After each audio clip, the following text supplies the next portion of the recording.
Siebert is making his 11th start of the year and his second against Washington. He's 4-3, and like Tiant was last night and Bell was before his last start, looking for that elusive number 5 victory. Ball one is outside and low. King has been kicking up a little fuss lately, has his batting average up to 277, 4 home runs and 5 doubles. Left-hand batter swings and pops one foul, first base side. Whitfield giving it a chase, but the wind has it and takes it back into the crowd. So the count will be ball 1 and strike 1.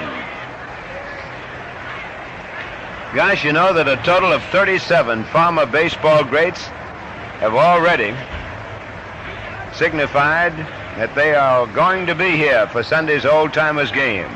Bobby Avila, Vic Wertz, Larry Doby, and Johnny Pesky are the latest to accept invitations. Here's the pitch. Foul tip in the dirt, off his foot. The count is ball 1 and strike 2. 3 other former favorites accepted just a few hours earlier. Joe Smoke Gordon, Bob Lemon, and Eddie Yost, the guy that's coaching down at third. Naturally, he's got to be here.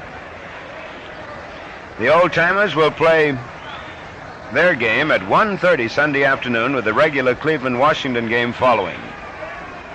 Avila, last Indian to win the American League Batting Championship, is coming up from Mexico, where he is president and field manager of the Puebla Club.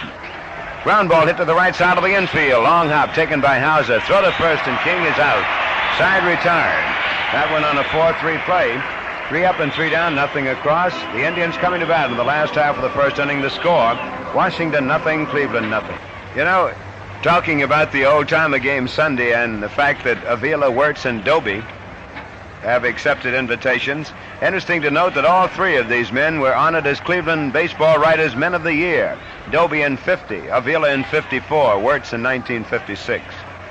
Doby was the first Negro to play in the American League. He broke in with the Indians in 1947. And what a year he had in 1952 and in 1954.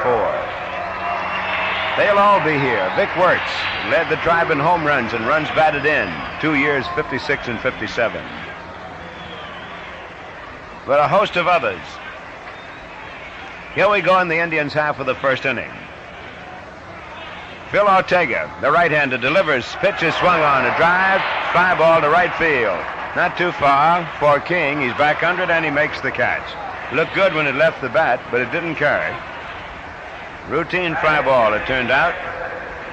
Phil Ortega and Pete Rickard give the Senators 2 fine pitchers and a good lefty-righty combination. In fact, they hold the part of a rather remarkable record. In the history of the American League, there have been only 4 instances where pitchers have struck out 7 consecutive batters. Ortega is one of them, Rickard is another. They both pitch for the same club. Ortega fires a strike down to Chico Simone, now batting. Chico batting 242. And trying to get out of the way of that inside pitch, it fouls off the bat. Count is 2 strikes. Rickard whiffed 7 Detroit Tigers on the 24th of April, and Ortega followed May 29th when he struck out 7 consecutive Red Sox. And now it is 2 strikes. We get the sign from the umpire. The pitch outside. A Washington mathematician figured out the odds against this business of 2 pitchers striking out 7 men in a row, 2 pitchers on the same club. You know what the odds against it were? 25,000 to 1. The pitch is swung on, popped up into shallow center, right back of second. The wind will hold it up. The shortstop Brinkman is under it, and he has it for out number 2.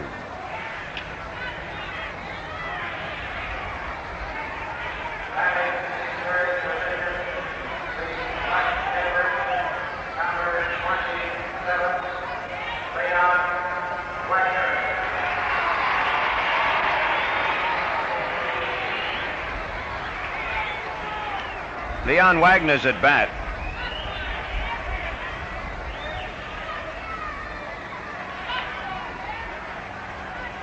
First pitch swinging, a high pop foul off to the left, and the wind carries it out of play. Casanova gave it a try, but this wind is still quite strong here off the lake.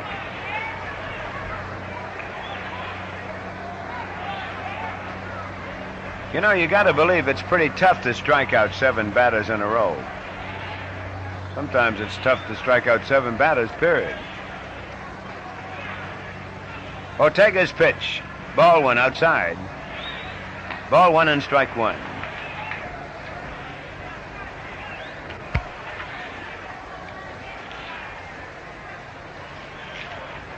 Phil Ortega, the tall right-hander. Delivers a strike. Fastball let her high to the outside corner. Wags is in a slump so badly. He says, I'm swinging when I should be taking, and I'm taking when I should be swinging. The old story. You're looking for the right zigzag, and you can't get them together.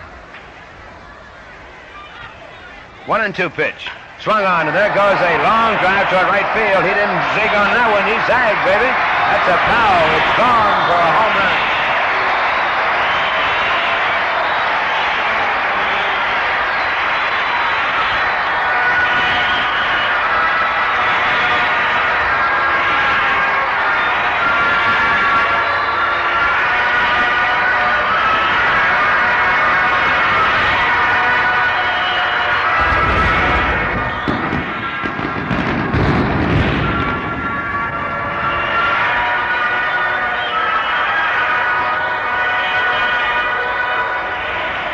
Wagner has just hit a home run, and it's a happy one for the big guy. He has really been suffering in the throes of a slump that had seen his batting average down to 259. This is number 6, his 6th home run. The batter now is Max Alvis, right-hand hitting third baseman. He bunts to the third base side, coming in fast. The first baseman, a one-handed pickup, not in time with a throw. Base hit for Max Alvis. He caught Bob Savarine sitting back on his heels. Playing in a deep position is another way of saying it. And Max laid down a bunt, beat it out for a base hit. You catch that third baseman back there. It's a beautiful spot. It also opens the way for another guy who swings from the left side. Fred Whitfield. Batting .243. Swing and a foul back to the screen. The Indians lead 1-0. Wagner is now tied with Whitfield with 6 home runs apiece. Alvis still leads the club in hits with 47. That was his 47th. Runner on. The pitch is too low. Ball 1. Would you believe it? Fred Whitfield took a pitch. I mean, it was over the plate, but it was a little low. Wingy likes to swing at all of them. Whitfield leads the club in runs batted in, a total of 26. He's way ahead in that department. 10 ahead of Colavito and Alvis. Throw to first by Ortega. Ortega has won 5 and lost 2. The pitch is a changeup, ball 2 high and outside. Ball 2 and strike 1. The pitch is fouled back into the upper stands. Be alive up there. Whoops.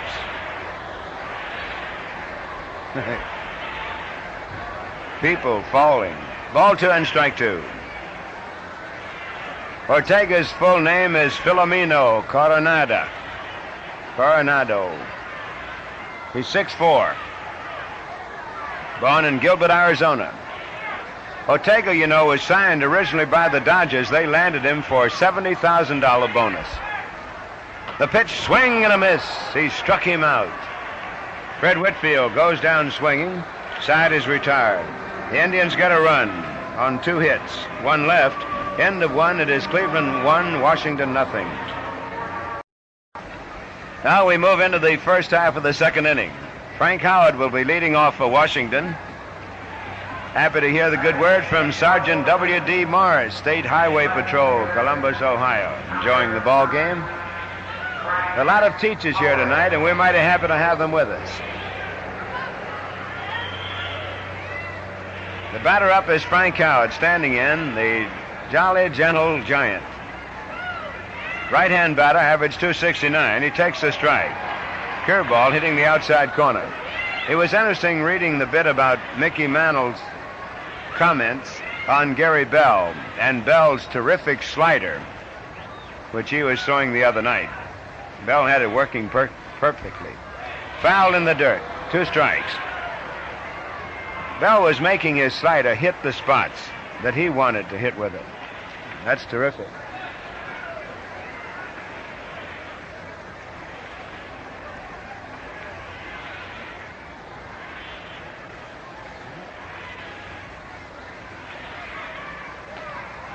There is ball 1 outside.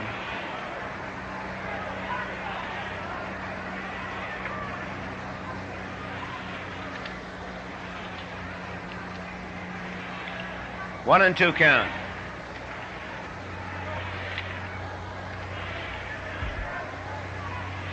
Wind up on the 1-2. Pitch, a swing, and he misses. Struck him out. So he got the big one. Howard has hit 7 home runs this year.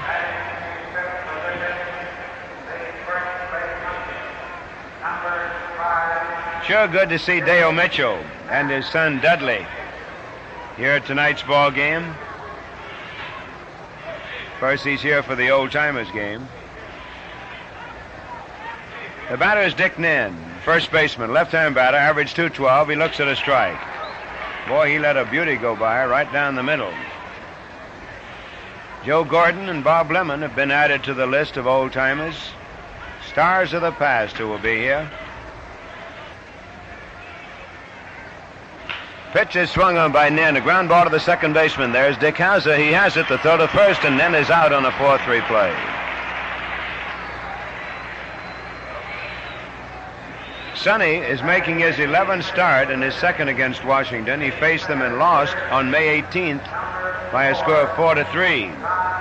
He also appeared against them in the presidential opener, remember? But that was a 1-inning relief stint. McDowell won that ball game. The batter is Don Locke. There's a strike. The slider worked the outside corner. Locke was inserted in the lineup when Fred Valentine, wrenched his wrist in batting practice and had to leave the lineup. Savarine was moved up to the number 2 spot. There's a high pop-up off Locke's bat. Max Alvis is moving in back of the mound, and he makes the catch. The side is retired. 3 up and 3 down, nothing across at the end of 1.5. It's Cleveland 1, Washington nothing. Now we move into the last half of the second inning. Coming to bat is Rocky Colavito. Well, the summer's starting for a lot of youngsters and a lot of athletes around the countryside, but for the son of one of our fine policemen, whom we see around the ballpark almost daily, Gregory Olowski, undergoing an operation. Colavito at bat, swings and hits a ground ball to the third baseman. Savarine has it, throws to first in time. You know, this is an anniversary, sort of, for Rocky Colavito. It was 7 years ago on this date, June 10th, 1959, June 10th, in Baltimore. And Rocky Colavito hit 4 home runs. Remember that historic game? Brilliant night in Baltimore. But Rocky's having his troubles with that bat right now. Here's Dick Hauser playing at second base in tonight's ball game. Phil Ortega, after victory number 6, delivers a strike. This kid who came along to Washington in that big trade involving Claude Osteen is another of the bonus bits of that trade that Washington is mighty proud of.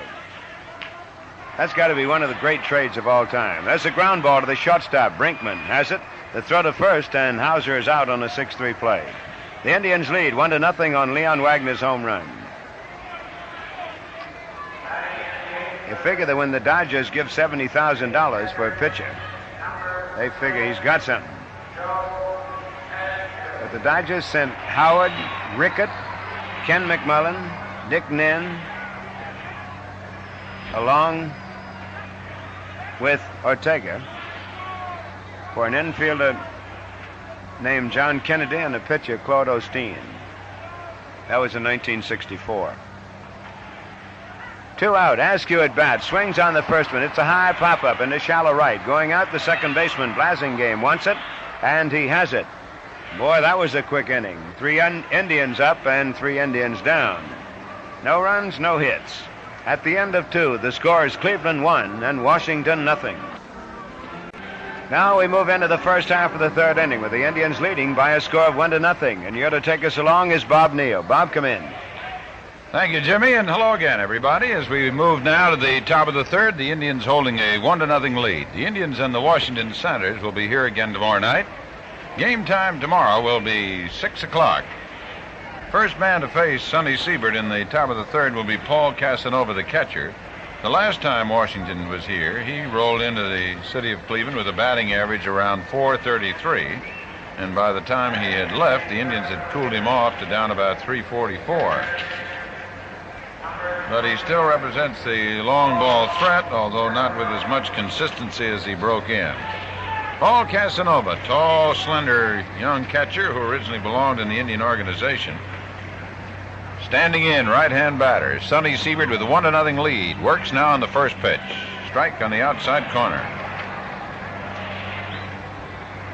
Casanova currently batting .240. Has 3 home runs, 1 triple, and 5 doubles. Got 11 RBIs. And he moves around back of that plate. Siebert's 1-strike pitch. There's a solid one-hopper to Chico Simone. Throws across to Whitfield, and he got him. Boy, that ball was socked. 1 out in the third. We just got news of a big trade made between the New York Yankees and the Kansas City A's. The Yankees have given up Gil Blanco, a young left-handed giant, 6'5", 217 pounds. Bill Stafford, whom they just recalled from Toledo, and Roger Repose, a fleet-footed outfielder, for Fred Talbot, a right-hander, and Bill Bryan, the left-handed batting catcher. There's a fastball strike to Eddie Brinkman. Well, the Yankees are picking up a good right-hander, giving up Bill Stafford, who did some pretty good work for Toledo, and a young man with potential. Curveball in there for strike 2.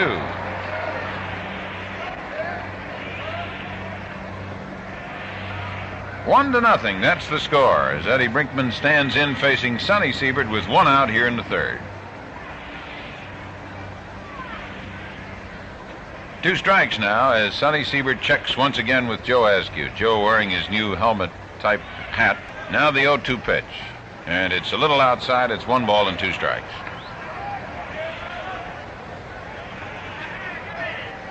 Joe Pignatano pacing up and down at first base. Eddie Yost at third.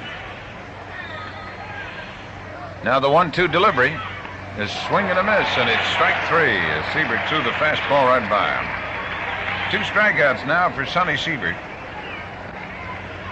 And let's pause. 10 seconds for station identification. This is the Cleveland Indians Baseball Network.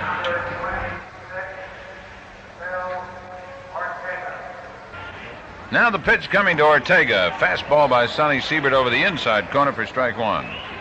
Sonny really humming that ball in there. The outfield split a little. Davalillo's in right center. Colavito's shallow in right. Backed up in left is Wagner. Next pitch right in there for strike 2. There's a report, not confirmed yet, that the San Francisco Giants have sent pitcher Bob Shaw to the New York Mets. Here's the 0-2. There's a foul away, and it's no balls, 2 strikes. The Indians leading 1-0 on Wag's home run into the right field seats. Breeze blowing across. Now the pitch. He swings on a curveball and he misses. Strike 3. So Sonny Siebert has retired 9 of the Washington Senators in order. Picks up his 3rd strikeout. And in the middle of the 3rd inning, it's Cleveland 1, Washington nothing. Now we go to the bottom of the 3rd inning. The Indians leading 1-0 on Leon Wagner's home run. Here's Sonny Siebert now to take a look at Phil Ortega. Ortega, who signed for a bonus upwards of $75,000 with the Los Angeles Dodgers, delivers a strike. Filomeno Coronado, Phil Ortega.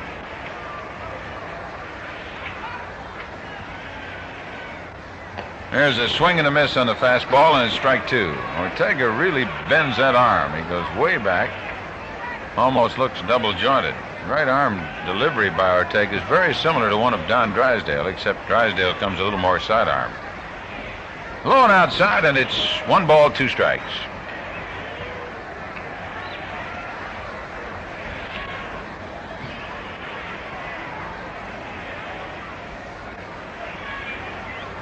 Outfield straight away for Washington. Howard in left, Locke in center. King is in right field. Savarine at third. Now the 1-2 pitch. It's a pop fly. In foul territory is Dick Nen. Casanova, the catcher, waving to him, and Nen has it, and there's 1 away. So Sonny Siebert fouls to the first baseman. 1 out in the bottom of the 3rd inning. The Indians have a total of 2 hits. A home run by Wags in the first, a single by Alvis on a bunt. And since that time, young Phil Ortega's retired 5 Indians in a row. Now he'll take a look at Vic Davalillo. Little Victor batting .229.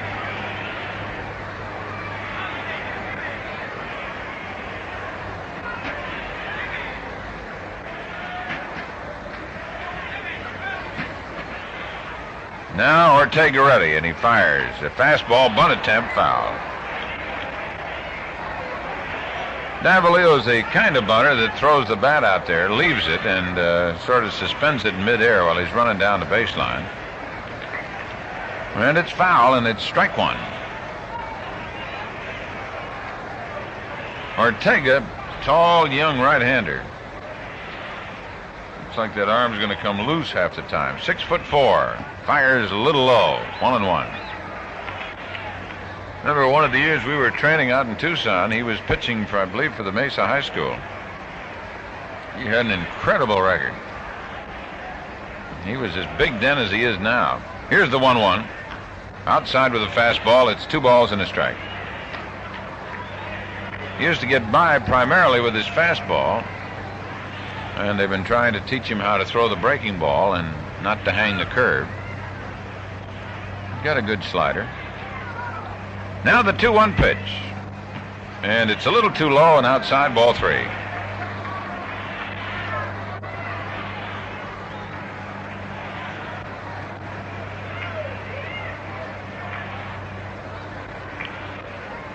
Ortega looking in, and he's ready to go. And it's too low and inside, it's ball 4. So Davalillo works him for a base on balls. Indians have a runner at first. Sure good to see Mrs. Ralph Loker well again and back rooting for her favorite team, the Indians.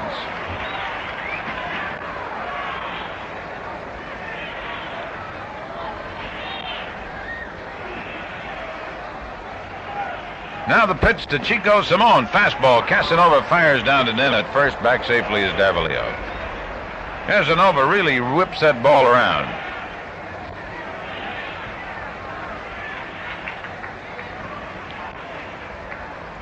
Now Ortega checking the runner at first. Vic Davalillo on with a walk. Leads away. There he fakes his going, and a foul tip. 1-1. Chico Simone tried to check his swing and didn't. And draws a 1-1 count.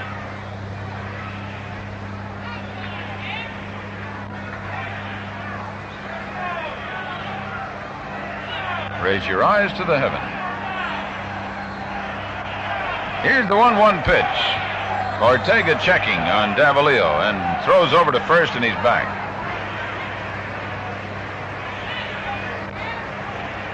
George Good Kid Susi, who's one of the coaches with the Washington Center. Ball 2. According to Bertie Tebbetts, the Indians manager, was the best knuckleball catcher he ever saw. And Susi's advice to young catchers who had to handle knuckleball pitches was to get down low and look up.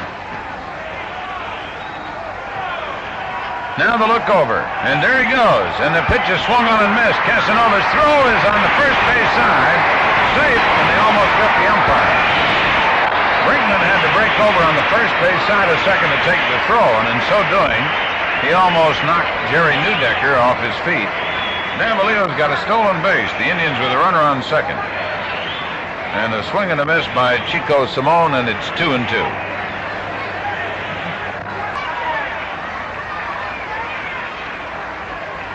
Simone pumping that bat as Ortega gets set. Davalillo leads away from second. Swung on, and there's a base hit in the left center. Here's Davalillo making the turn at third. He'll come on to score, and the throw goes to second base. Simone delivers with a base hit. And boy, that walk and stolen base pay off, and the Indians take a 2-0 lead.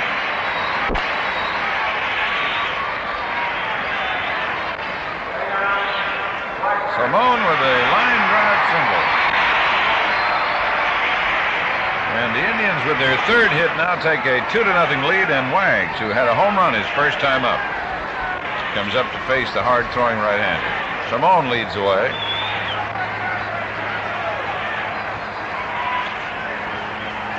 Here's a ground ball. It's foul. Just outside of first. Boy, Dick Nen went racing over there. That ball was scorched, too. Wags now has a total of 6 home runs, and he's got 15 RBIs. Leader in the run batted in department is Fred Whitfield with 26.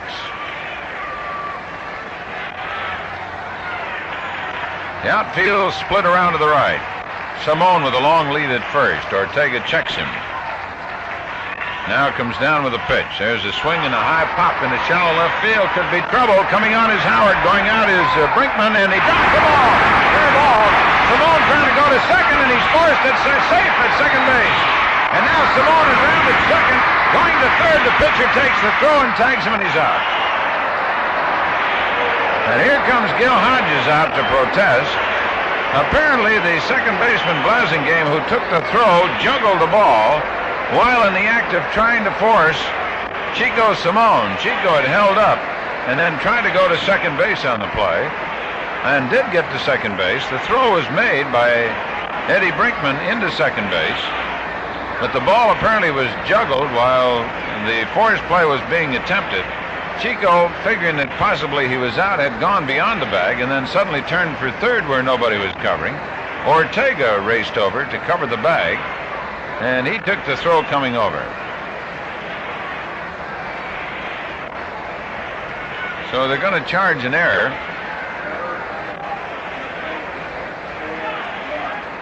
Error charged to the shortstop. And that got Simone to second. And then 6-4-1 on the play to get Simone. And Wagner goes to second on the throw. So Eddie Brinkman had gone down along that left field line. A tough chance. And he had the ball in his glove. It dropped out. Then he made the throw to the second baseman Blasingame, who was covering second, but umpire Neudecker said he was juggling the ball. Blasingame now showing that Simone had run out of the baseline. So now, instead of getting Chico around to third, we've got Leon Wagner on second. 2 out, the Indians have a run in as Davalillo had scored on the single. But Wags on second, 2 down. Max Alvis the batter. Fastball low and in the dirt, blocked beautifully by Casanova. Well, that was a kind of a wacky play.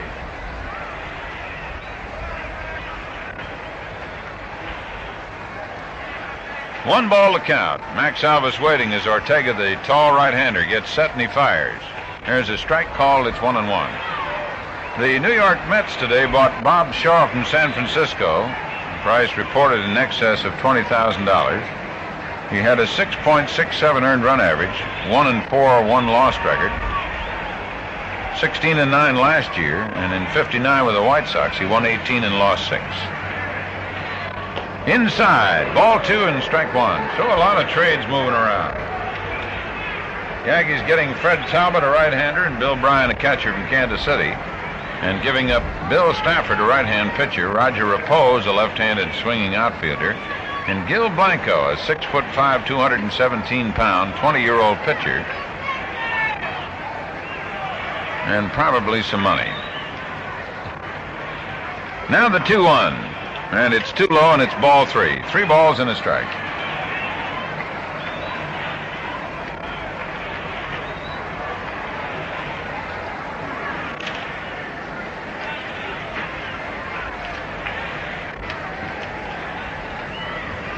3 balls and 1 strike. Max Alvis trying to keep it alive. The Indians are now leading 2-0. Got a run in the first and a run here in the third. And it's ball 4 to Max Alvis.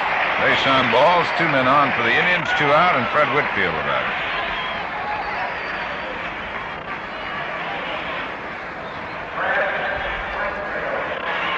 Well, I just saw Joe Gordon down there in the runway.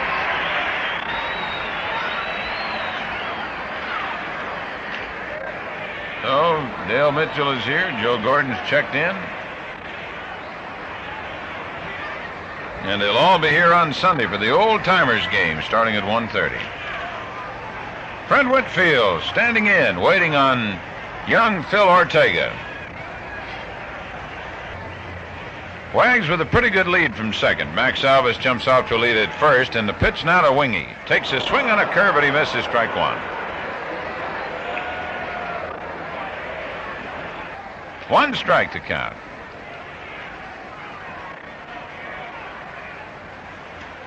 Wags again edging down towards third. Max Alvis moves away from first. Now the stretch and the pitch. Another curveball popped into right center field. Coming on is the center fielder Locke. He's there and he makes the catch. So for the Indians in the third inning, 1 run, 1 hit, 1 error, 2 left. At the end of 3, Cleveland 2 and Washington nothing. Now we're ready to go to the top of the 4th inning, and the Indians leading in this ball game by a score of 2-0. Sonny Siebert will be taking a look at the top of the batting order now. Sonny put him down in order in the first, second, and third. He's posted 3 strikeouts, and there has not been a Washington center hit the ball out of the infield so far. Joe Askew makes the throw down to the second baseman, Dick Hauser, tonight.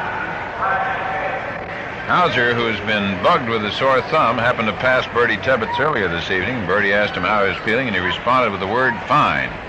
And Bertie responded with a couple of words, you're in.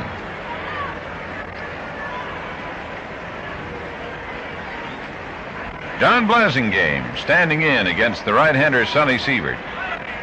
Blasingame with a .202 batting average.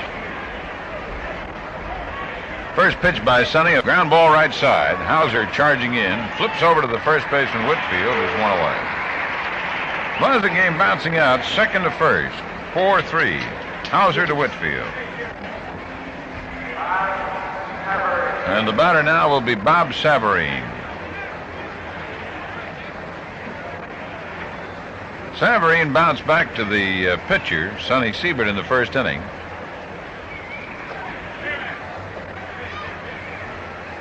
Eddie Yost coaching at third, and the first pitch by Siebert. Fastball in tight on him. Ball 1. 1 out, 1 ball to count, nobody on. And the next pitch is a swing and a miss, and it's 1-1.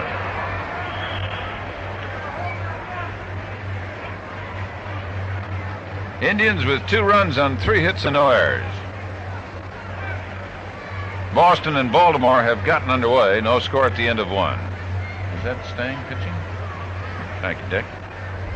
Now the 1-1 pitch. Here's a ground ball to Whitfield. Grabs it, steps on the bag, and there's 2 away. Lee Stang going against Wally Bunker. No score at the end of 1 inning. And the batter now will be Jim King.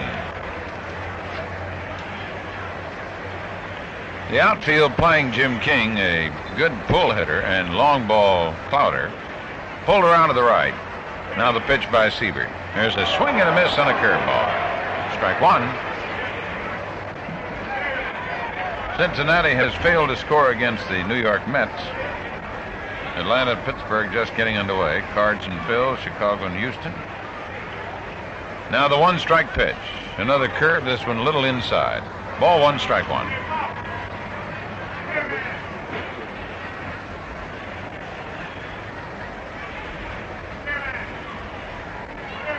One and 1 with 2 out.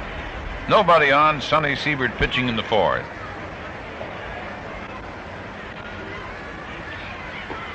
Little outside, 2 balls and a strike. Don't forget tomorrow night's game with Washington, 6 o'clock.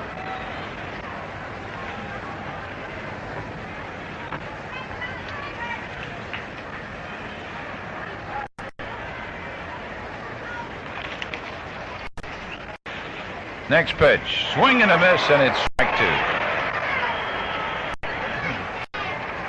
By the way, that rained-out game with New York last night has been reset as part of a twilighter on Friday, August 5th. That makes the weekend with the Yankees a big 5-game affair. 2 games on Friday night, 1 on Saturday afternoon, and 2 on that Sunday.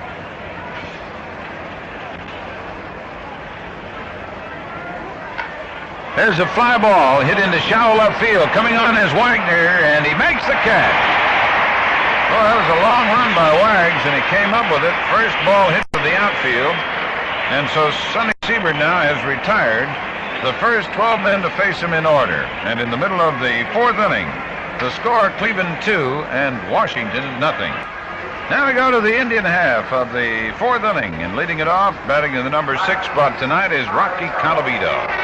Indians have 2 runs on 3 hits. They got a run in the 1st inning when Wags poked his 6th home run of the year with 2 out. They went down in order in the 2nd, and in the 3rd, with 1 out, a walk to Davalillo, stolen base, and a single by Simone.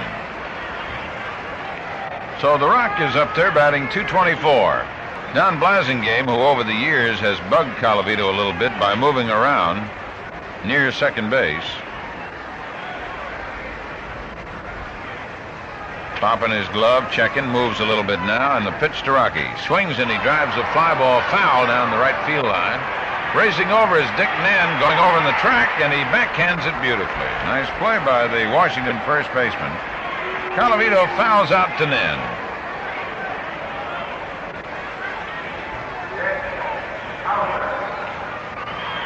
One out for the Indians in the 4th inning. They lead it 2-0.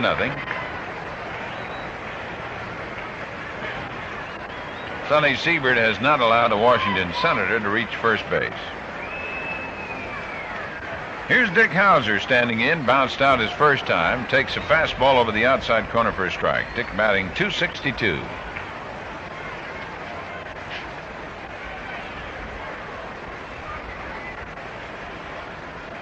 Ortega fires. There's a ground ball left side. Brinkman moving to his left, back of second, throws to first. He's got him, and there's 2 away. Short to first, Brinkman to Dick Nen. 2 down in the 4th inning, and Joe Askew, the batter. He popped out with the first baseman his first time up in the 2nd inning.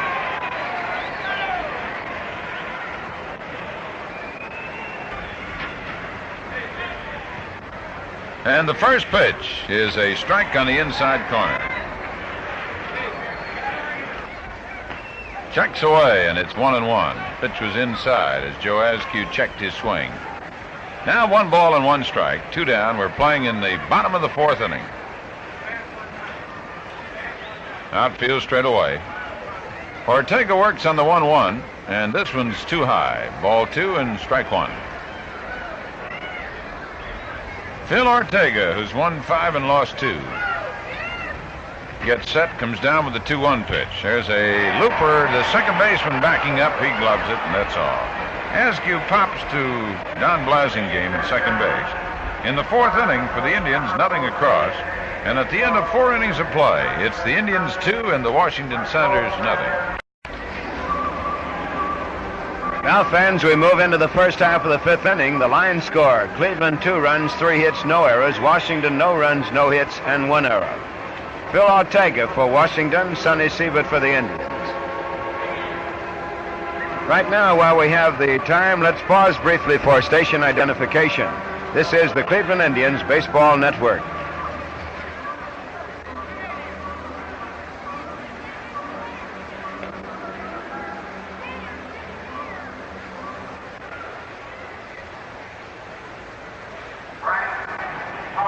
One of the great second basemen in the history of the Indians and the American League, Joe Gordon, just walked in to say hello along with Tony Cavoli.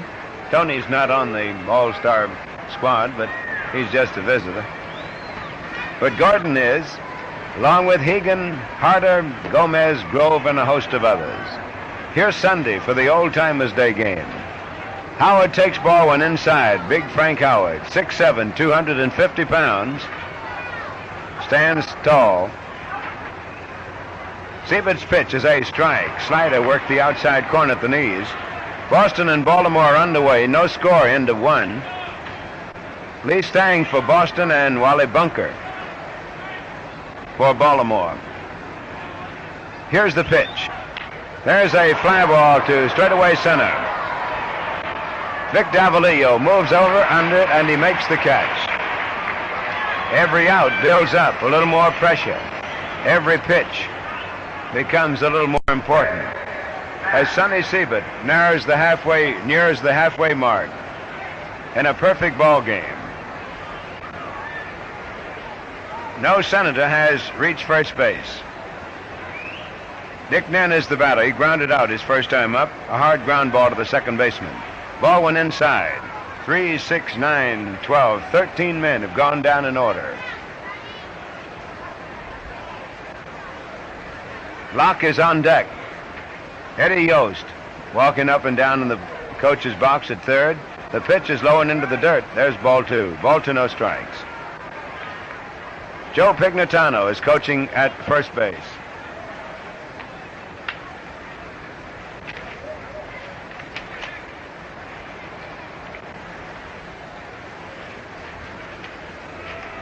Tonight is the Indians' annual Teachers' Night here at the stadium. The pitch is a strike. Good changeup is over. And tomorrow afternoon, here at the stadium, prior to the game tomorrow night, which will be at 6 o'clock, the Tribe will conduct a clinic for more than 3,600 high school baseball players. There's ball three, high and inside. 3-1. Nen looks down to the third base coach to see what he should do.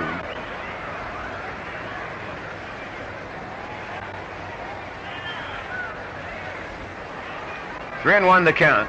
The outfield is deep and around to right. The Indians lead 2-0. Nen batting 210. Now the 3-1 pitch coming on. Ball four, high and outside. There is the first base runner in the ball game. Nen with a walk. On at first, and coming to bat is Don Locke.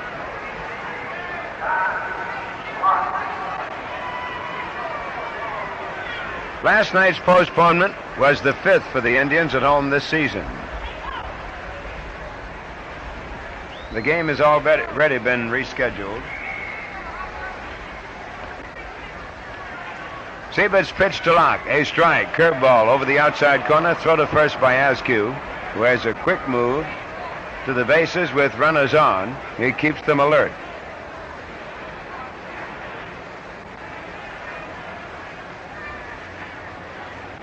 Casanova, the catcher, is on deck.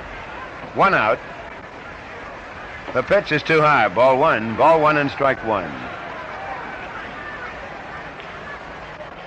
Don't forget the Boston Red Sox will be in here next week, Monday and Tuesday. The Red Sox with one of the most sensational rookies in the game today, this year.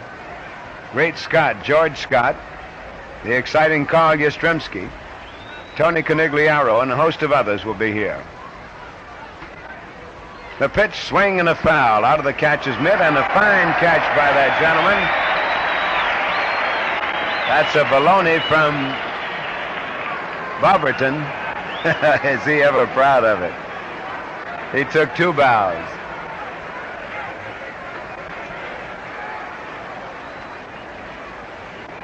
That one particular box, those seats, have been passed down through the family.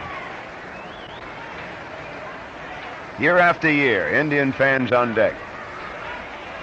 1-2 on the batter. Locked back in. Check to the runner with a look.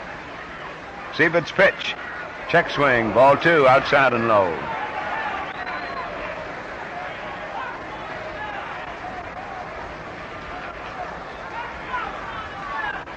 Game time tomorrow will be 6 o'clock, 6 p.m. Sunday, 1:30 for the old-timers game, to be followed by the regularly scheduled game, a single game between Washington and Cleveland. Now the pitch, 2-2, side armor, swing and a miss, struck him out. Snap throw to first, but the runner is back ahead of it. Siebert gets his fourth strikeout.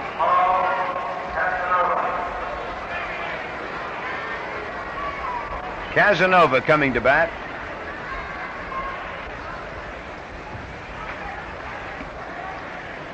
Paul Casanova bats right, average 237.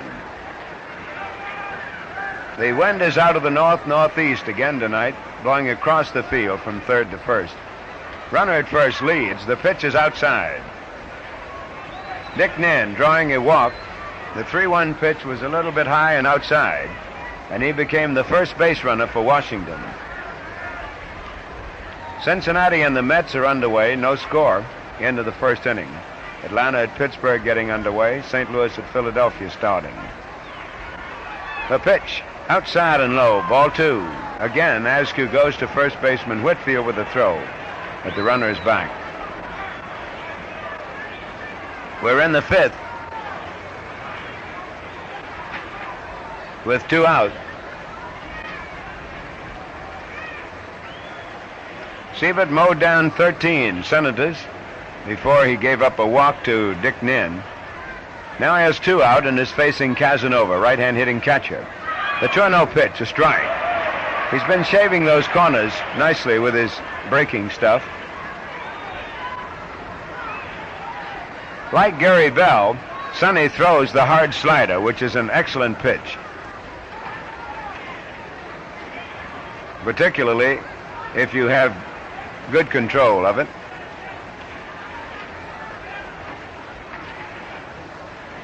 Long lead by the runner Nin at first. The pitch, swing and a miss. He went for a bad ball. And Casanova's a little bit put out at himself.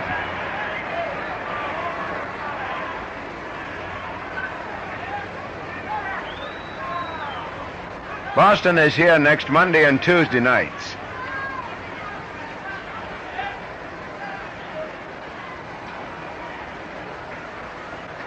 After which the Indians head east to play the Yankees, the Senators, and the Red Sox. Now Siebert goes to first with a throw.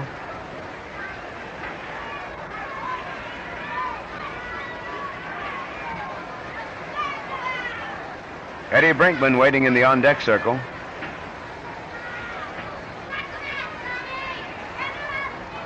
The 2-2 pitch coming, swung on, a ground ball to the right side. Second baseman Hauser has it. The throw to first is good in time. Casanova goes out, the side retired. And for 5 innings, Siebert has set him down without a base hit. No runs, no hits. 1 walk, 1 left. End of 4.5. It is Cleveland 2 and Washington nothing.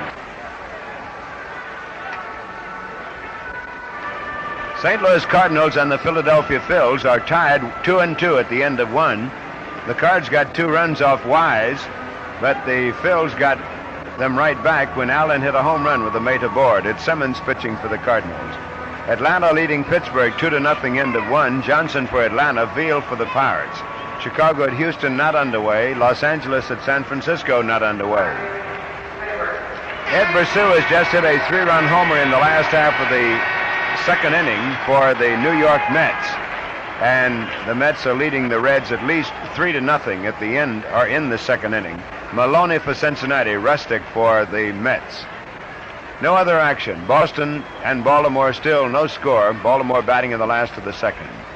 And the batter is Sonny Siebert. Ortega's first pitch is called a strike. Much to the dissatisfaction of the folks in the stands. We're trying to help the umpire Honachek a little. Phil Ortega delivers. There's a high hopper to the third baseman. A leap by Savarine. Down with it. The throw to first is in time. Siebert goes out on a good play by Savarine, the Senator third baseman. 5-3 out.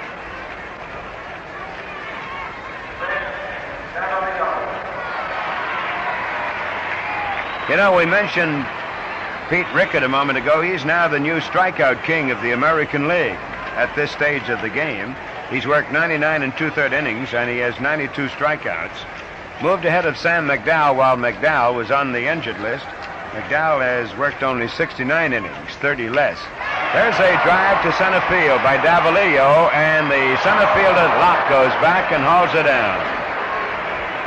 He was playing shallow, made it look sensational as he had to go back and haul it down on a one-handed grab.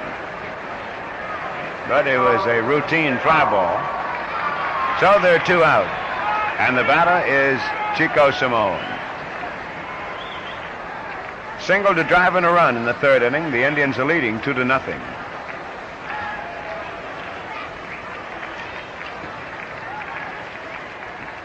The pitch is low and into the dirt. Ball 1.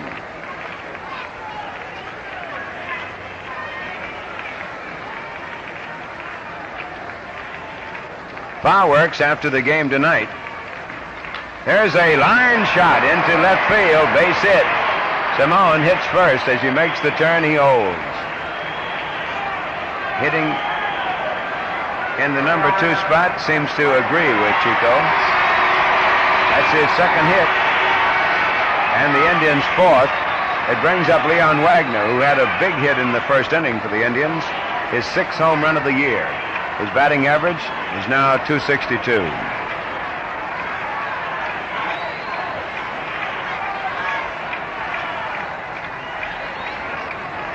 Takes the first pitch, too low, ball 1. Number 27, Leon Wagner. The outfield shading Wags around to right. Deep in all fields. Check to the runner. Ortega's pitch. High, ball 2, no strikes. The Mets did get just 3 runs on Ed Brasu's 3-run homer in the second inning off Maloney. So the Mets lead Cincinnati 3-0 into 2. The Dodgers and the Giants will have a head-on battle for first place out on the coast starting tonight.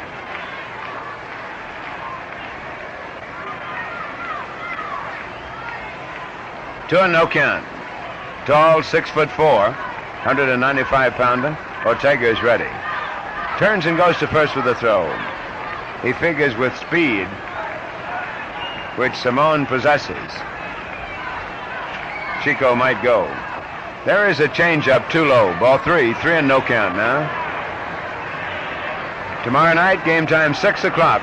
Second game in this series, and Sunday afternoon, the finale. Preceded at 1:30 by the Old Timers game. Some of the great stars of the past, Indian stars and others of the majors. Both American and National League stars will be here. The pitch is a strike. He got the changeup over. They'll tie. Ball 3 and strike 1.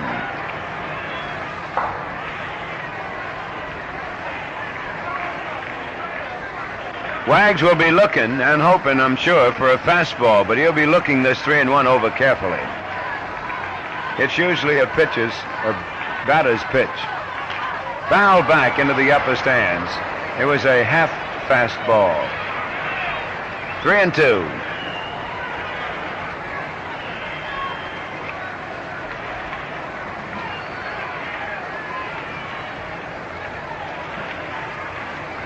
I'll never forget the time that the late, lovable, beloved Tris Speaker tried to use that expression very rapidly to describe a pitch that was not really all fast, it was just half. 3-2 count on the batter. 2 out, there he goes. The pitch swung on, popped up. Foul, third base side. Bob Savarine moves over under it, and he has it. The side is retired. No runs, 1 hit, 1 left. End of 5, the score. Washington 0, Cleveland 2. Now it's play ball in the first half of the 6th inning. The Lions score Cleveland 2 runs, 4 hits, no errors. Washington no runs, no hits, and 1 error. It was a youngster up in Canada who wrote the letter suggesting that when we give the score, we always, out of politeness, give the visiting team first, whether they are ahead or not. So we'll try it. Washington 0, Cleveland 2. As long as the Indians are on the plus side, it sounds good. Eddie Brinkman at bat. He'll lead it off for the Senators here in the 6th. His batting average currently is .208.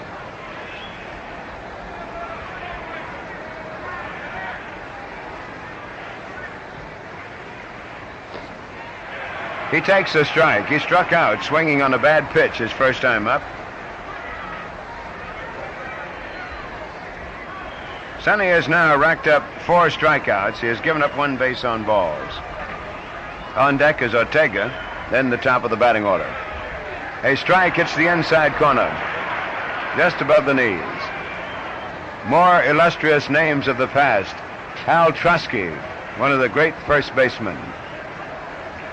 Pie Traynor, Hall of Fame third baseman for the Pirates. Luke Appling. Returning Sunday for the Old Timers game. Way outside, past the catcher and back to the screen. Ball 1 and strike 2. Ought to be real fun to see those fellas along with others like Enos Country Slaughter, Johnny Vandermeer. Double no-hit. Vic Rashi, Satchel Paige, Johnny Mize, Joe Ducky Wucky Medwick, Ed Lopat, Bob Lemon, Joe Gordon, Joe Sewell. 1-2 pitch. Swing and a miss. He struck him out.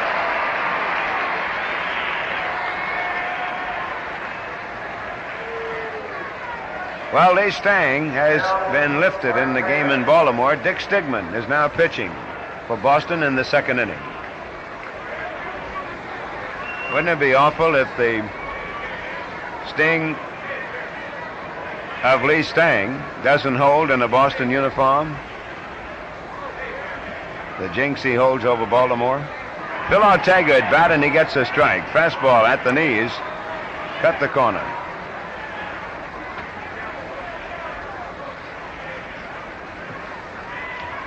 One out and nobody on.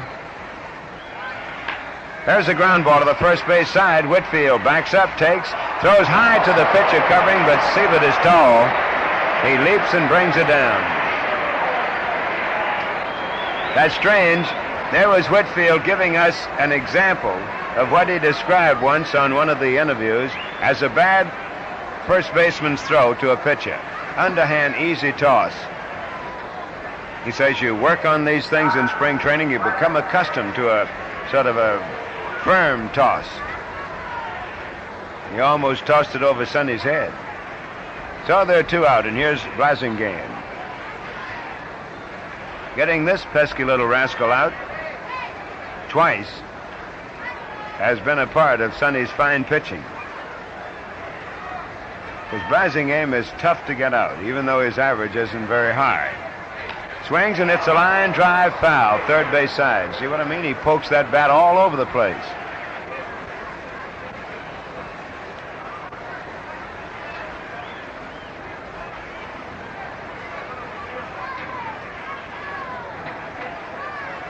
The outfield straightaway. Colavito's deep in right. Siebert's pitch. High and inside with a changeup. Ball 1 and strike 1. Honachek on the balls and strikes. That's Umont at first. Over at third is Kenneman. Neudecker, back of second. 2 out. The pitch is a strike. Work the outside corner.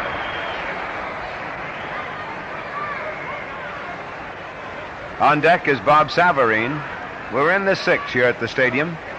We hope you're here in the stadium tomorrow night with us and Sunday afternoon. The pitch swung on. The ground ball to the left side. It's going to be a tough one. Chico Simone has it. Long throw to first in time. He got him. Fine play. Chico Simone coming head on with a dribbler. Got the speedy Blasingame on a close one. 6-3 out. 3 up and 3 down.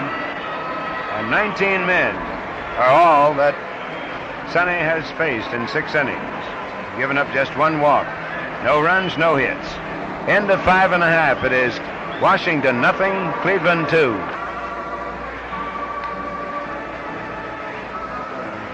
Now we move into the last half of the 6th inning. 2 runs on 4 hits for the Indians. Nothing across the board for the Senators, except 1 error. And the man left the board. Max Alvis will lead it off, number 10, the Indians' third baseman, batting .246. Baltimore came up with 4 runs in the 2nd inning, chased Lee Stang, and they lead Boston 4-0 at the end of 2. All right, Phil Ortega. Washington right-hander pitches. Alvis swings, but he misses. Strike 1. Sure good to see all of the teachers from our great state here at tonight's ball game. Guest of the management. Phil Ortega's ready. He rocked twice. Pitch is low and into the dirt. Ball 1 and strike 1. Reggie Arturo coaching at first base. George Strickland is coaching at third.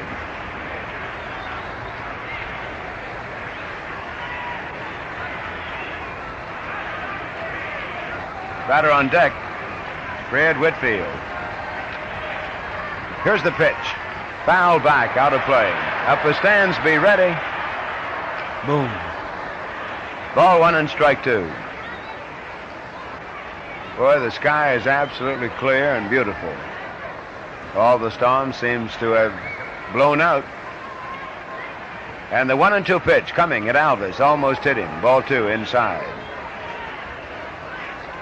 Change up, but he didn't get it over. Ball 2 and strike 2.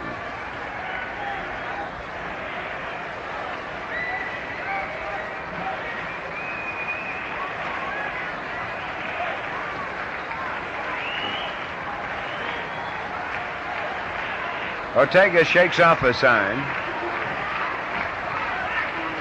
Delivers. It's swung on, popped up. The pitcher is calling for it. They're going to let him have it. And he makes the catch. Easy pop-up.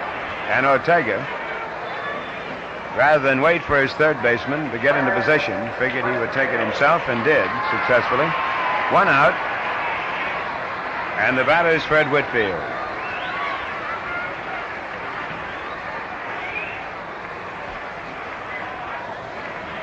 Wingy has struck out and fried to center. Left-hand batter takes a strike, fastball at the knees. Ortega's been spotting his pitches very well. Washington can be proud of this boy, Phil Ortega, and the left-hander, Pete Rickett, that they got from the Dodgers. Swing and a miss as Wingy went chasing on that changeup.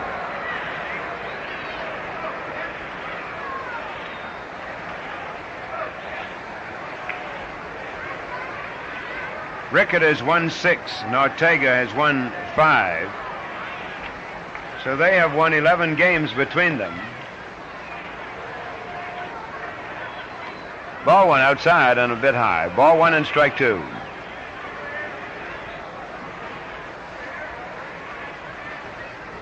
Sam McDowell continues to take treatment for his sore arm. It's muscular soreness. Pitch is swung on a line drive into right field. Base hit. Holding at first on the throw to the infield. And Rocky Colavito comes to bat. That's hit number 5 for the Indians. Whitfield's first.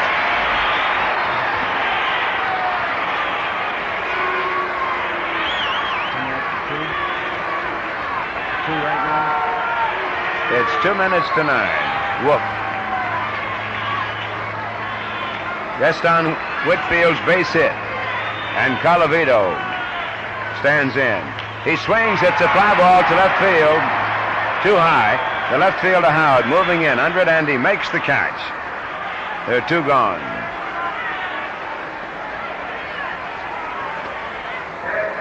Well, things have been pretty quiet out there in left field for the big fella. That's his first chance.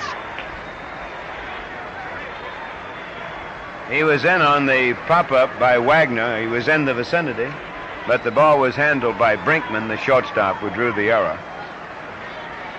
And now, a little meeting out there on the mound. The catcher, Casanova, out to talk with Ortega.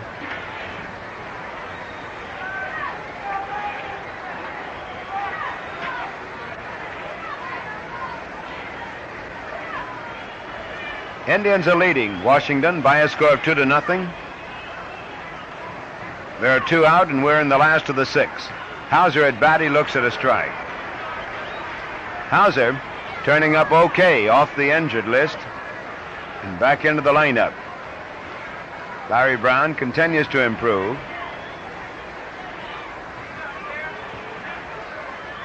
Here's the pitch. Outside, the ball got away from the catcher, but Whitfield is holding. Nice recovery. Time is called. Count is 1-1.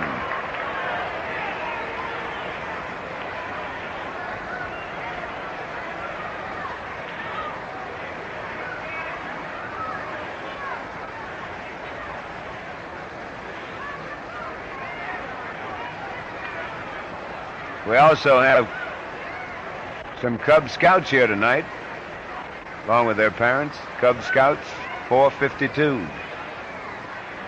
All right, back in play. Hauser stands in. The 0-1 pitch coming at him, and it is inside and low. 1-1 pitch. It's now ball 2 and strike 1.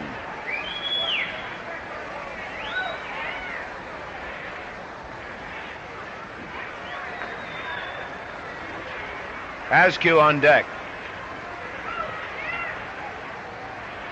A look to the runner by Ortega. He goes to first baseman Nin with a throw.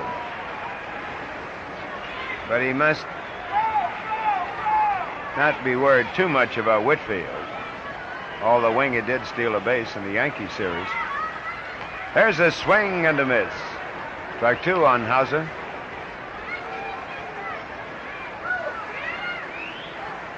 The little colonel was trying to go to right field for one, but he failed to connect. It's now ball 2 and strike 2.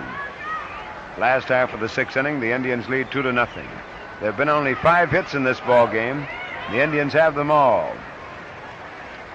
Senators have had only 1 base runner. Dick Nin, the first baseman, drew a walk.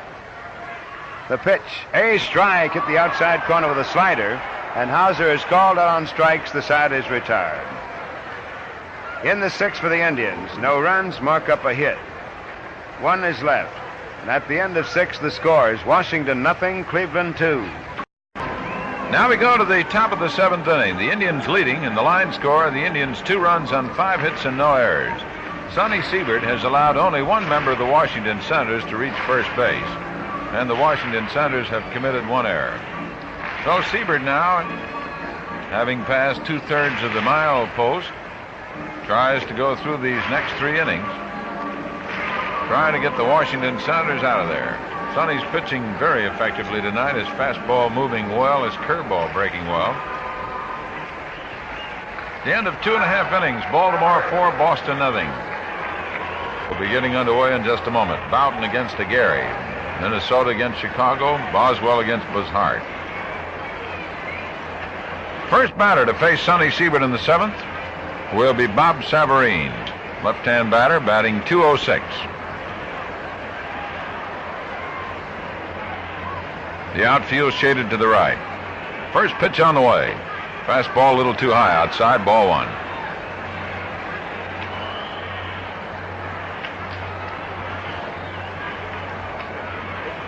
Real fine crowd on hand. Now the 1-ball delivery by Sonny. A strike is in there. That ball really broke. Savarine pulled away and the ball cut the inside corner. 1-1. Tomorrow night at 6 o'clock, the Indians and the Senators will go again. And on Sunday at 1:30, the old-timers game. 2:30, the Indians and the Senators. 1-1 pitch. Fastball outside, 2 balls and a strike.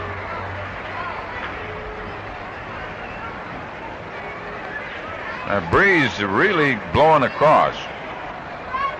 And it's coming out of the northwest now, blowing across from left to right field. High and inside. Ball 3, 3-1.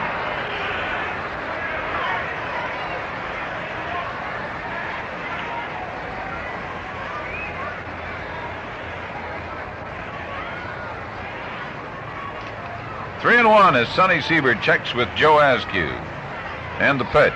Strike is in there. 3-2.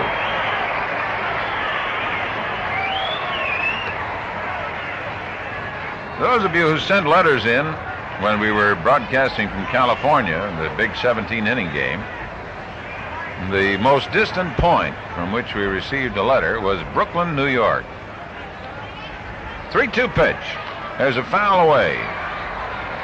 A gentleman in Brooklyn asked if he could have his tickets for when the Indians play in New York, and the Cleveland Ball Club's going to come through.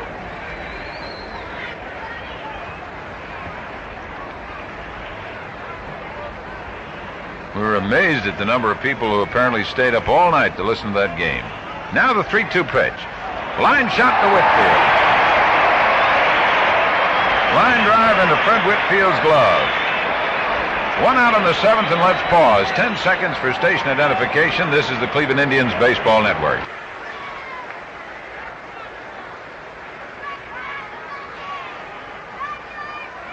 This is Bob Neal with Jimmy Dudley and our engineer Dick Satterwhite. Jim King, the right fielder, stands in. He's bounced out second to first, a fly ball to left. Siebert's pitch. He fouls it off. It's drifting back into the seats. It's out of play, and it's strike one.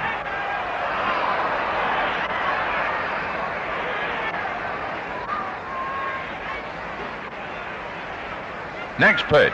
Change-up curve drops a little low, and it's 1-1. 1 ball, 1 strike, 1 out. Jim King batting .273 in the outfield, playing him just a little to the right. Right side of the infield, well back.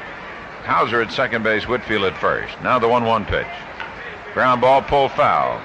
Joe Pignatano gave it the look. It rolls along. Fella down there fell out of the box seats and reaching for that one.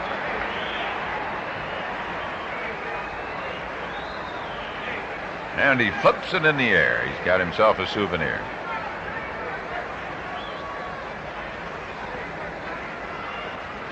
Now Siebert's 1-2 pitch.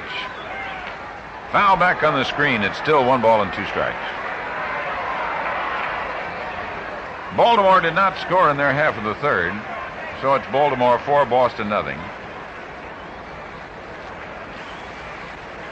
In the Yankee-Detroit game, it's Jim Bouton going for New York, Hank and Gary for the Tigers.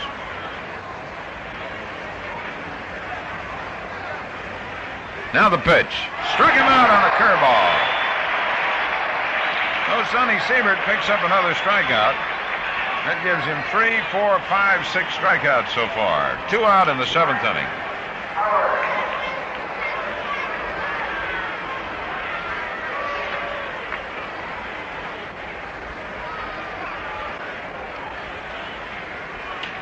Now the big fella, Frank Howard. Struck out in the 2nd, hit a fly ball to center in the 5th. Sonny Siebert working to the big fella. Takes a curveball. It's a little low and outside, ball 1.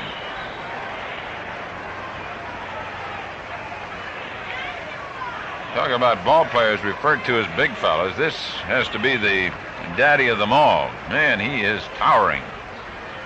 Sonny Siebert's 1 ball delivery. Swings and he fouls it off, and it's 1-1. Joe Askew wearing his helmet tonight. Real good idea for catchers to be wearing these babies, especially with those bats being whipped around. 1-1 delivery. Swing and a miss, and it's strike 2.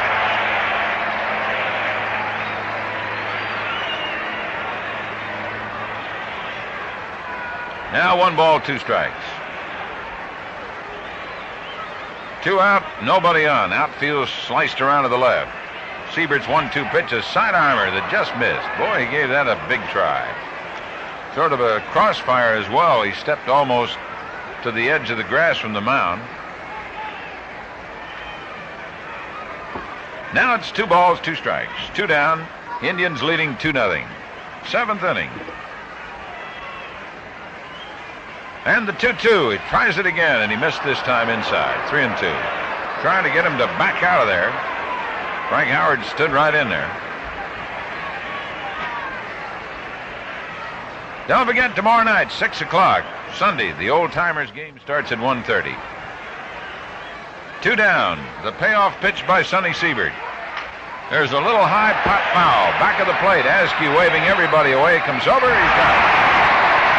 Sonny Siebert puts him down in the 7th.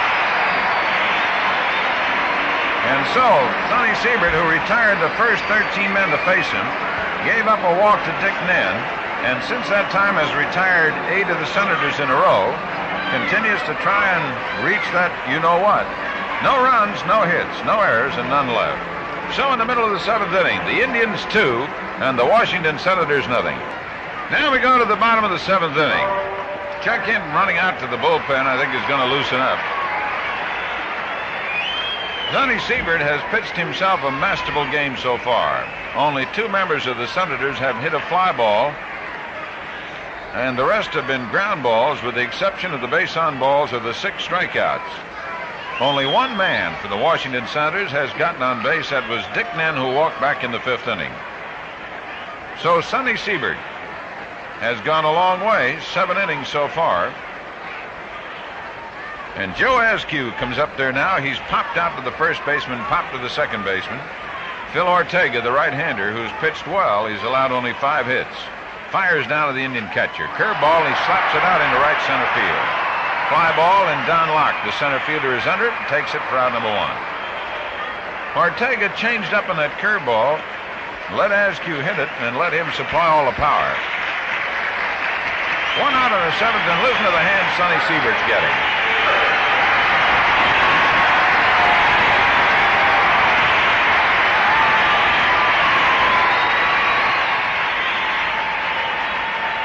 Sonny Siebert standing in. Sonny has fouled out and bounced out. First pitch to him. Swings and he fouls it off upstairs.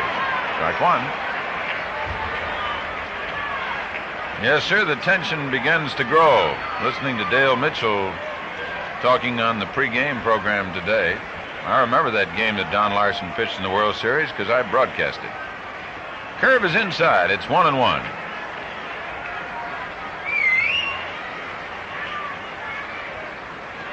One ball and 1 strike. And the pitch. Too high and it bounces out of the catcher's mitt. 2 balls, 1 strike.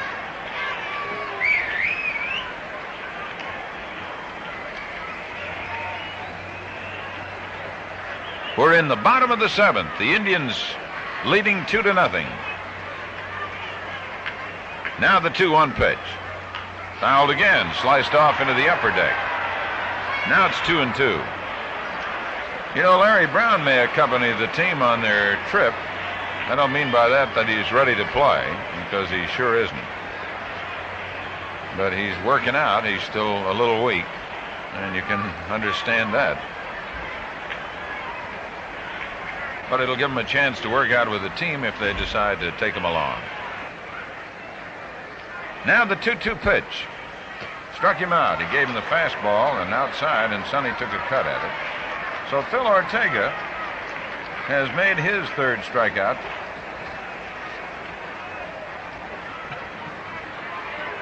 And now Vic Davalillo, the Indian center fielder in tonight's game. He's hit a fly ball to right field. He walked in the 3rd, stole 2nd, and came home on Chico Simone's single.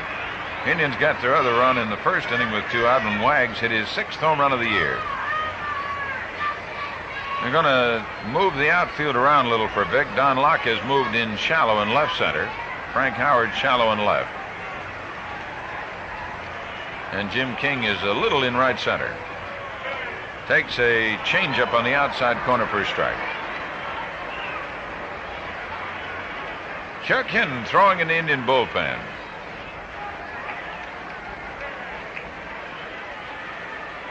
As the tension continues to mount. Wind up, and the pitch on the way. Down low, and it's 1-1.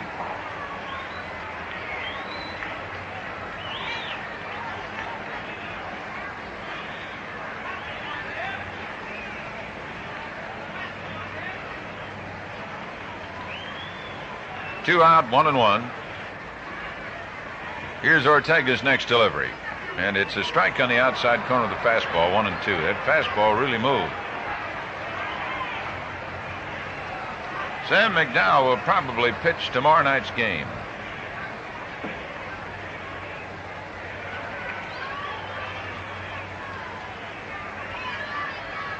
Now Davalillo steps out to pick up a little dirt.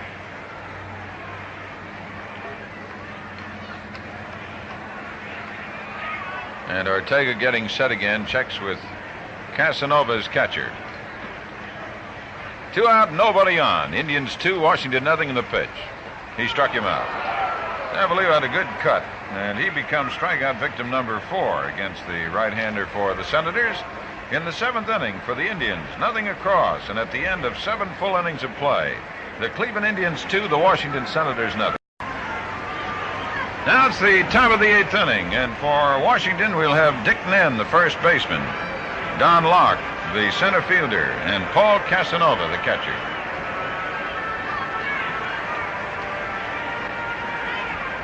Sonny Siebert getting set to work. Has registered 6 strikeouts in his 7 innings he's worked so far. And the only Senator who has reached base, Dick Nen, will be the first man to face him in the 5th inning. Last time Washington was in here, Dick Nen really started to hit that ball. He'd had a report prior to that in his previous year's work that he was a late starter. And there were a lot of Herculean efforts in that game. You remember the great catch by Locke with his arm hanging over that right center field fence. Norm Cash and Jake Wood have each homered in the 1st inning.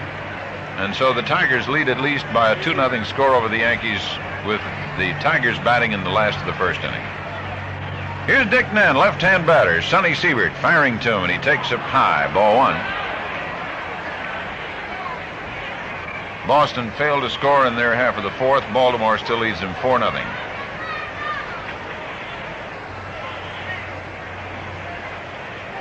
Joe Askew down with a sign. Outfield is straight away and deep.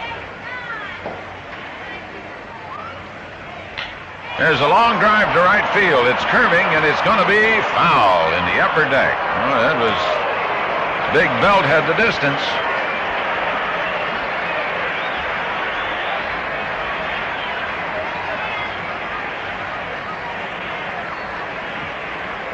Indians still have Wags in left field. Davalillo in center. Colavito on right. Alvis at third. Simone at short. Hauser at second base. Whitfield at first. Now the 1-1 pitch to Nen. Takes a fastball just a shade inside and high. Ball 2, strike 1.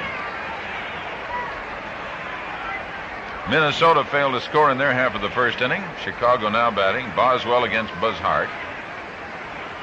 Kansas City will be at California tonight.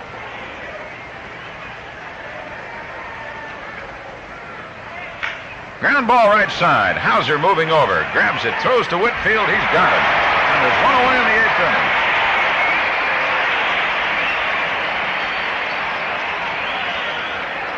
One down, and the batter now is Don Locke. Right-hand batting center fielder. He popped out to the third baseman in the 2nd, struck out in the 5th. New York Mets leading Cincinnati 4-0 at the end of 5. Atlanta now leading Pittsburgh 3-0 at the end of 3.5.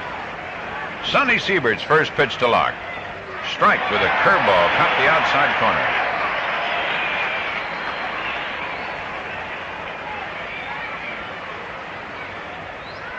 One strike, one out, nobody on. The Indians lead 2-0. Here's the pitch by Siebert. Curveball, line to Max Alvis. What a play Max Alvis made. Jumping high in the air and spearing that ball. There have been 2 real shots that have been hit off Sonny Siebert. This one by Max Alvis in the 8th inning. So now Sonny Siebert has 2 down here in the 8th inning. Paul Casanova bounced out of the shortstop, bounced out of the second baseman. Sonny Siebert ready to work, and the pitch coming. He takes a strike. Ron Klein is now starting to throw in the Washington bullpen.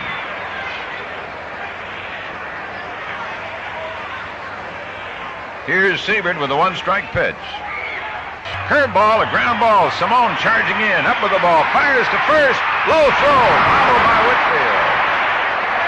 Throw is in the dirt. And it's an error. Charge to Chico Simone. That is only the 2nd member of the Washington Senators to get on base. Nen walked back in the 5th. Casanova gets on the error. So now the Washington Senators with a runner on first. And Eddie Brinkman, the shortstop, is due up there. And it looks like Bob Chance is going to come up and swing for him. Chico's throw was in the dirt. And Wingy could not handle it as it bounced back up. And they're charged on Chico Simone. So we have a runner now for Washington on first base. Each team has been charged with an error. Bob Chance coming up there. Baby Huey a few years ago with the Indians. Now swinging for the Washington Senators. 208 batting average. He's had 1 home run. He's had 3 doubles. Sonny Siebert facing this tough left-hand batter. Checks the runner at first and comes down with a pitch. A foul bounces back off the screen. One strike as Siebert jammed him with a fastball. He got it up on the handle. Casanova jumps off to a short lead at first. Whitfield playing back of the runner with Chance, the left-hand batter, up there. Sonny Siebert ready in the pitch. Foul back upstairs again. Strike two. That one rattling above.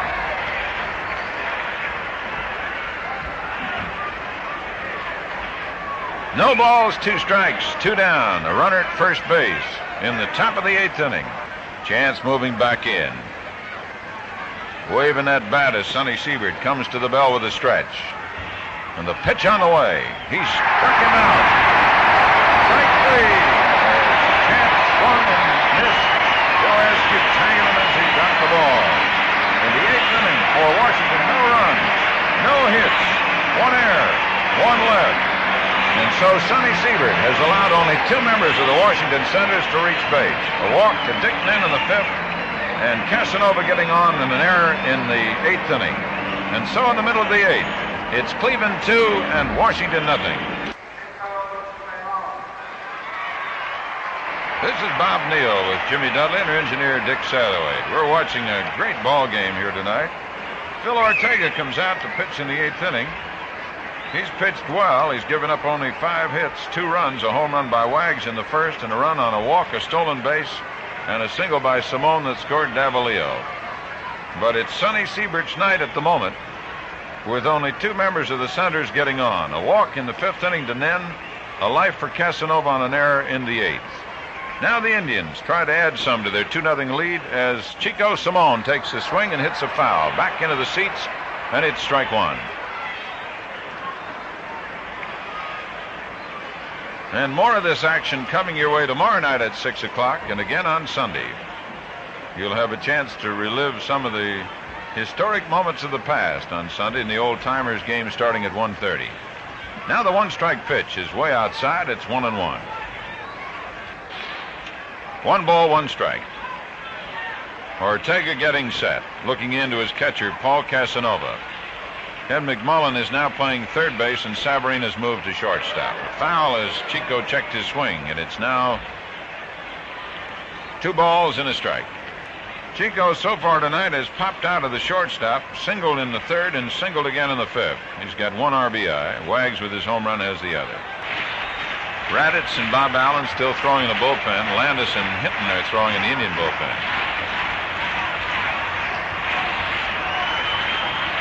Cleveland Indians baseball right here in the stadium. Outfield shaded a little to the left. Ready to go is Ortega in the 1-2 pitch. Way outside with a curve. 2 balls, 2 strikes. Now the 2-2 pitch, and it's a strike call. Fastball that caught the inside corner on Chico Simone. Simone called out on strikes here in the 8th. That's the 5th strikeout for Phil Ortega. Ortega's been a little tough. In the 2nd inning, he retired the side in order. Again in the 4th in order. In the 7th in order.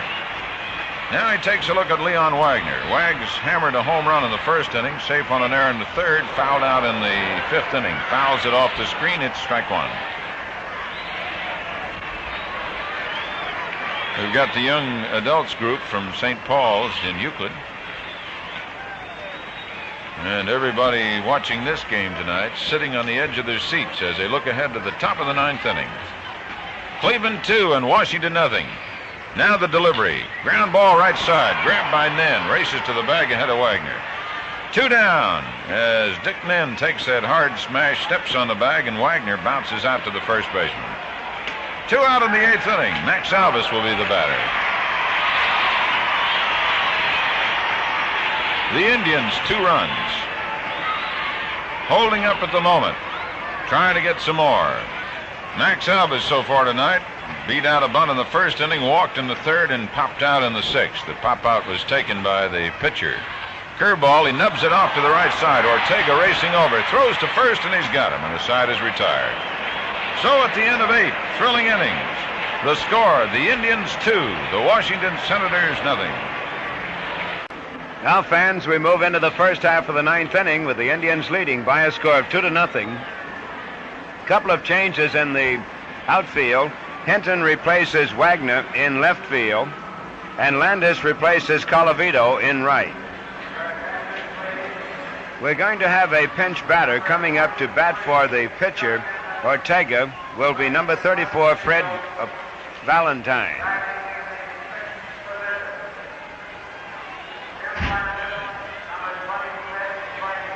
Valentine batting for Ortega. He is the regular center fielder for Washington, but he came up with a sprained wrist in batting practice tonight, but he's coming up as a pinch hitter. Hinton will bat in Colavito's spot. Landis will bat in the number 3 spot. Siebert's first pitch, swing and a foul tip in the dirt. There'll be a cheer on every pitch, that's for sure. Sonny Siebert into the windup. The pitch is a strike. A blazing fastball is right in there, belt high. Strike 2.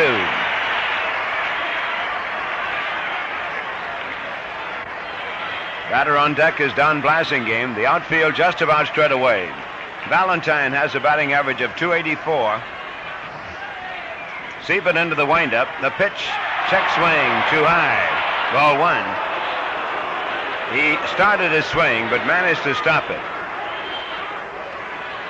We see that he has his wrist taped up, so he must have wrenched it enough for it to be painful. And, of course, it kept him out of the starting lineup. Ball 1 and strike 2. Siebert gave up a walk in the 5th inning, and the runner was safe on an error with 2 out in the 8th. The pitch swung on a line foul past third base. Ball 1 and strike 2. They've hit some shots. Locke hit a line drive to the third baseman Max Alvis, who went high into the air. For it, that was in the 8th inning. In the 7th inning, Savarine lined to the first baseman Whitfield. Sonny Siebert juggling that ball a little bit out there in his glove. Now looks in for the sign. The batter is Fred Valentine, number 34, pinch hitting for the pitcher. Batting for Phil Ortega. The count is ball 1 and strike 2. Here's the pitch. Outside, ball 2. The fans groan. Tension, excitement, enthusiasm riding on every pitch. You can just sort of feel it as it ripples through this crowd. The pitch, a changeup, is too high. Ball 3, 3-2. Full count on the batter.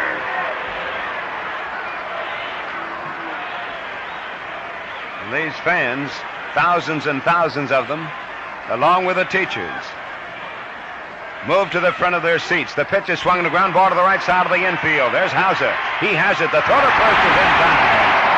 One away, and the tension mounts. 2 outs away.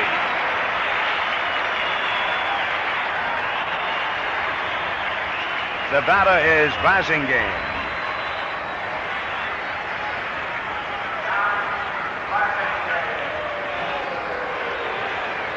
That was a 4-3 play. 2 outs away. Maybe 6 pitches away from history in the making. The Indians lead 2-0. But the score as of right now is a little bit on the secondary side. It's a tremendous performance by one individual. Poised on the mound. The pitch is too high. Ball 1. The outfield shading just maybe a step toward right. Alvis smoothing out the dirt a little bit nervously as he does so at third base. Inside the bag. This guy can poke him to all fields. The 1-0 pitch. Ground ball, third base side. It kicks foul. Rolls to the coach. Alvis would much rather have had it. Ball 1 and strike 1. The batter on deck is Bob Savarine. Tomorrow night, the Indians and the Senators again, 6 o'clock. And Sunday, the old-timers game, along with the regularly scheduled game between the Indians and the Senators. Siebert in action. The pitch is ball 2, high and inside. Ball 2 and strike 1. Sonny Siebert, University of Missouri. The tall right-hander, second best earned run average in the American League last year. Second only to that of the Indians' lefty, Sam McDowell. And the 2-1 pitch. Long foul off to the right. It'll be out of play. And there's one for the nervous fans to juggle. Oh, they do. Down below it goes.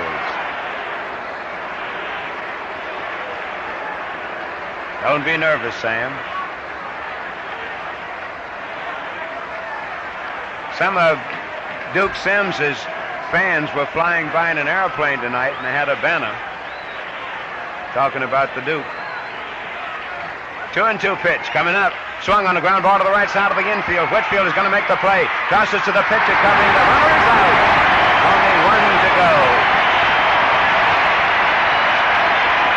Whitfield to the pitcher, Sonny Siebert. 3-1 play. There are 2 gone. 1 out. 3 pitches. The clock ticks away. And the heart beats faster as the excitement mounts and mounts and mounts. The fans now are almost on their feet as Bob Savarine stands in. Left-hand batter. The pitch is ball one outside and over the blazing fastball.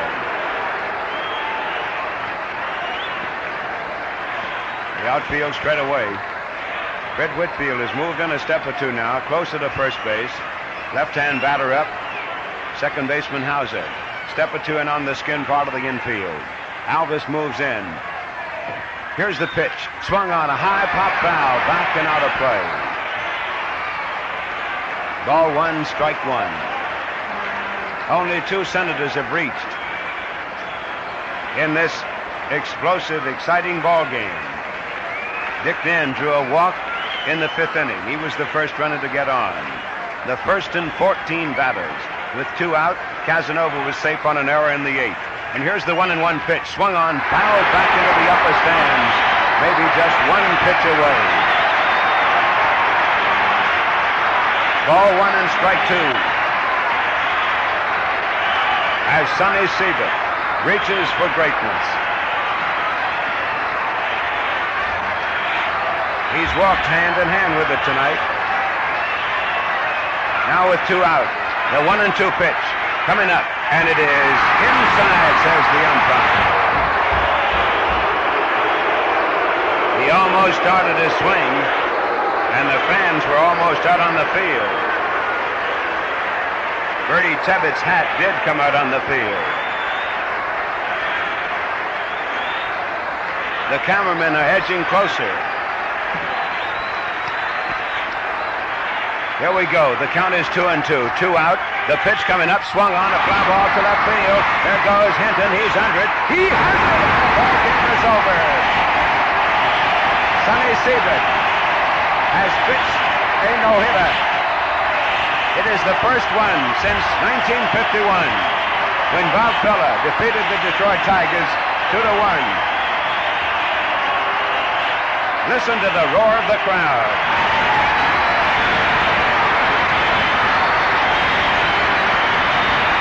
No-hitter, and only 2 men got on. The final score is Cleveland 2, Washington 0. We'll have the rundown on tonight's brilliant performance by Sonny Siebert in just 1 moment. Sonny Siebert, no-hitter tonight, is the first pitched by a Cleveland Indian since July 1st, 1951, when Bob Feller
This is a night of excitement. This is Sonny Siebert's night, as he has pitched the first no-hit ball game for the Cleveland Indians since 1951. It was on July 1st of 1951 that Bob Feller defeated the Detroit Tigers, pitching a no-hitter, and gave the Indians their 11th no-hitter in history. This is number 12, and Sonny Siebert joins a long list of illustrious pitchers in the history of the Cleveland Baseball Club. The Indians win it by a score of 2-0. The line score, boy, you think we're not nervous. Everybody was nervous. For Cleveland, it was 2 runs, 5 hits, 1 error, and 5 left. And for the Senators, no runs, no hits. That part's easy. There was 1 error for the Senators, and they had 2 men left on the bases. Siebert walked only 1 batter, struck out 7, and only 2 Senators reached base. Dick Nen, the 14th batter, in the 5th inning walked. And in the 8th inning with 2 out, Casanova was safe on an error. A brilliant performance, and Sonny Siebert joins a great list of illustrious pitchers who have been in the record book as pitching no-hit ball games. Once more, the final score. Sonny Siebert pitching a no-hitter. Cleveland 2 and Washington nothing.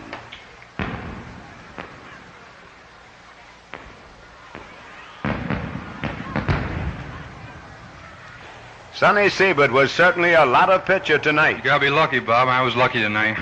Got the breaks. Well, you were also very effective. There were only 2 balls really that were hit hard. The one shot that was hit to Max Alvis, and the other was hit to Whitfield. Well, they don't help you hit too hard to drop in there, though. I mean, a lot of times you jam somebody and break their bat and fall in there. You gotta be lucky. I just think I'm the luckiest guy in the world right now. Well, you were also a great pitcher, and we're certainly happy to congratulate you, Sonny. Things have been going a little rough for you this year. You took a kind of a rough beating from California. Things were a little rough in Minnesota. But, boy, tonight you really came back with a job. Yeah, Bob, I've been having a rough time. I think I know what was wrong. I think I corrected it. And I hope the rest of the season, I hope I'm just as effective as I can be. Help the ball club more. Sonny, I know that every pitcher, when he's out there in a ball game, perhaps doesn't think about it realistically until it develops, but somewhere along the way he begins to think of a no-hitter. When, during the course of tonight's ball game, did you think you might have a chance at one? First inning, Bob. Before I left home tonight, my wife, she's been getting on me because I've been getting hit pretty hard. And I told her, I said, get off my back. I said, I'll pitch a no-hitter for you. Did you? I did. I was kidding. I come out here in the first 3 innings. I realized I had a no-hitter, and I started thinking of what I said to my wife. And then from then on, I was afraid to look at the scoreboard. I just said, dog it all the way. Go out there and get hitter by hitter. And I just can't believe it. Is this the first one you ever pitched? Yes, it is, Bob. In your entire career? Yes. Now, as we know, as the game went along, and as you told your wife you're going to pitch a no-hitter, as it got into, say, the 4th or 5th inning, you were aware of the fact that you hadn't given up a hit. That's right, Bob. The game was so close that I didn't really worry about the no-hitter. I was worried about the win. And, I wasn't trying to throw somebody a curveball on 3-0 or something like that. I was trying to get them out. I was trying to win the ball game. And if I pitched a no-hitter, it was fine. But winning the ball game was most important to me. Well, you not only won a ball game, but you reached right into baseball history. You know, the last no-hitter pitched, Sonny, I think in the major leagues, I think was pitched by Bob Feller back in 1951. And, boy, that's a long span of time in the American League especially, isn't it? As I thought McDowell probably pitched one before now, but he will. And, I'm just surprised I was lucky enough to do it. Now, how about on the bench? When you come in after pitching each inning, did you sit in the same spot every time? Yes, I did, Bob. I did most of the same thing the whole game. But I wasn't too superstitious. I was thinking just try and concentrate on getting the hitters out. Yeah. That's all I can say. I really wasn't... Anybody from the fans, from the stands, holler no-hitter to you? No, none of my teammates said anything. Even Joe, the catcher, didn't say anything. And I wasn't sure I had a no-hitter. Nobody said anything, but they were clapping me. They were giving me a quiet hand when I went to bat, so I figured... Something was going on, right. Huh? How many times, now when you normally look back, you must take a look back out there and see whether anybody, when you're looking back to just check around, getting ready to pitch, you must look at the scoreboard. Could you see those big zeros? No, I don't look at the scoreboard. Not at all? No, I don't. So you sure didn't look at it tonight, huh? That's one of the things I don't do. I don't look at the scoreboard. I try to keep my mind the hitter and the catcher. And if I'm looking all around the ballpark, I usually got my head in the stands. I'm usually not concentrating like I want to. Sonny, when you pitched in California, they said that one of the California coaches stole some of your pitches in the way you were handling it. I know when you pitched in Minnesota, you tried to correct it. And obviously tonight, your fastball was blazing, your slider looked like it was going, and your curveball was jumping. I think I made an adjustment on my slider, and it resorts back to one thing. I don't like to say it because I think... It's all right. But we don't want you to give away any secrets. I know, I don't want anybody looking for it. Sonny Siebert, we want to congratulate you. This is one of the greatest moments a young man can have in his lifetime. And I would have to think now, thinking back to the years when your dad talked to you perhaps about being an outfielder. Aren't you glad now that you became a pitcher? Well, yeah, I'm just glad to be in a big league, Bob. We're sure proud of you. And you know, only two men got on against you. Dick Nen, who walked in the fifth, an error to charge the shortstop on Casanova's ball. And then when you came to that final out, did the tension start to grow a little bit when you knew that you had to get that? Well, Bob, Blasting Game and Severine, those kind of hitters are the toughest for me. I figure, well, if I can get those two guys, I guess I deserve it because they're really tough. I mean, I'd rather see somebody like Frank Howard or somebody swinging real hard at the ball up there. I mean, in that situation, I knew they'd probably get some wood on the ball, and I wasn't too sure of myself. I just gave them everything I had. Well, you sure did. Sonny Siebert, I know the reporters want to visit with you. We want to offer you our congratulations. It was a masterful job of pitching. Sonny Siebert with a no-hitter. Certainly a proud moment in your lifetime, and I hope there'll be a few more for you. Thank you, Bob. My pleasure. Sonny Siebert, and that's Baseball Tonight.